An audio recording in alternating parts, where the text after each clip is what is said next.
দেখো বন্ধুরা, 2024 সালে তোমাদের স্থির তড়িৎ থেকে এই প্রশ্নটা এসেছিল লেয়ার টুতে। তো বলা হয়েছে যে এ ও বি বিন্দু দুটি এখানে দেখানো হয়েছে যেই চিত্রে, তো এরা পরস্পর কিন্তু ডি দূরত্বে রয়েছে। এবার মাঝখানে দেখো একটা বিন্দু নেওয়া হয়েছে সি, এমনভাবে নেওয়া হয়েছে যে এই ডিস্টেন্সটা হলো তোমার D/3 আর এটা হলো তোমার 2D/3। ওকে, এবার বিন্দু আধান প্রত্যেকের হচ্ছে কিউ।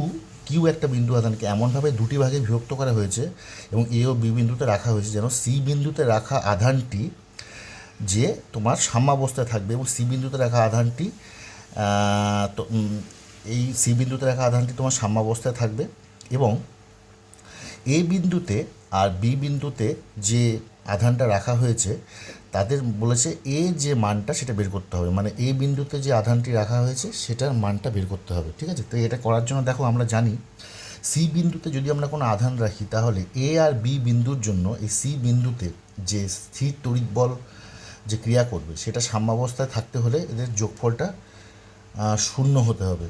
ওকে, এবং একটা জিনিস হলো টোটাল যে আমার আধান Q should be equal to Q1 plus Q2।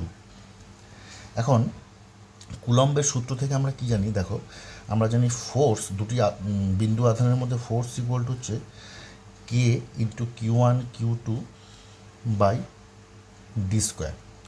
তো একবার তোমাকে এ বিন্দুর জন্য সি বিন্দুতে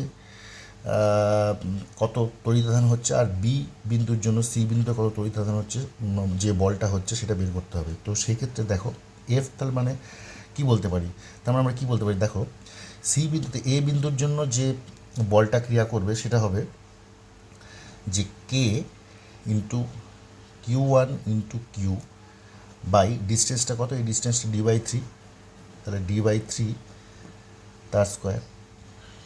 আর এই যে আমাদের বি বিন্দুতে সি বিন্দুর জন্য সি বিন্দুতে বি এর জন্য যে তড়িৎ বলটা ক্রিয়া করবে সেটা হবে K into Q2 by capital Q by 2D/3 তার স্কোয়ার।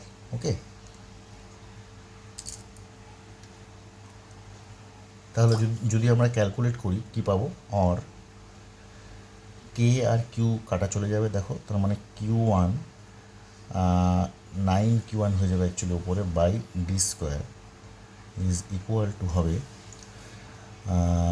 তোমার একই রকম 9Q2 by D square. Or আমার কী হবে, 9 কাটা চলে যাবে আর ডি স্কোয়ারও কাটা চলে যাবে, তাই তো 9Q² বাই 4 হবে অ্যাকচুয়ালি, 4D স্কোয়ার। তাহলে Q1 বাই Q2 যদি আমি দেখি তাহলে এটা হয়ে যাবে তোমার 1/4।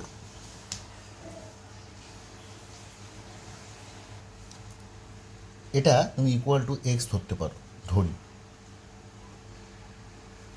তো অতএব আমরা দেখো Q1 ইকুয়াল টু বলতে পারি x R Q2 equal to বলতে পারি হলো 4x।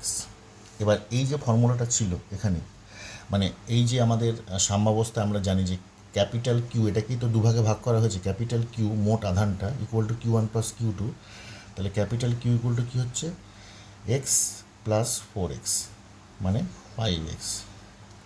অতএব এক্স ইকুয়াল টু কত, Q/5। এবার আমাকে তো কী বলেছে, বলেছে এ বিন্দুতে যে পরিমাণ আধান আছে তা বের করতে বলেছে। তো এ বিন্দুতে তো আধান আছে হলো এক্স, তার মানে এক্স যেটা এটাই হলো আমার এ বিন্দুতে যে আধান, এটা বের করলে কত হবে 0. তুমি যদি দেখো 0.2Q, তাই তো 0.2Q। তাহলে উত্তর হয়ে যাবে বি। যদি বলতো বি বিন্দুতে আধান, তাহলে বি বিন্দুর ক্ষেত্রে কত হতো, বি বিন্দুর ক্ষেত্রে আধান হলো 4x, তার মানে 4Q/5 হতো, মানে 0.8Q হতো। এটা হলো তোমার বি বিন্দুতে। আর 0.2Q এটা হচ্ছে এই বিন্দুতে। তো দেখো খুব একটা ইম্পর্টেন্ট প্রশ্ন, এই ধরনের প্রশ্ন কিন্তু তোমাদের 2025-এও কিন্তু আসতে পারে। ওকে। ঠিক আছে, চলো তাহলে পরবর্তী আবার কোনো ভিডিও দেখা হবে। Thank you.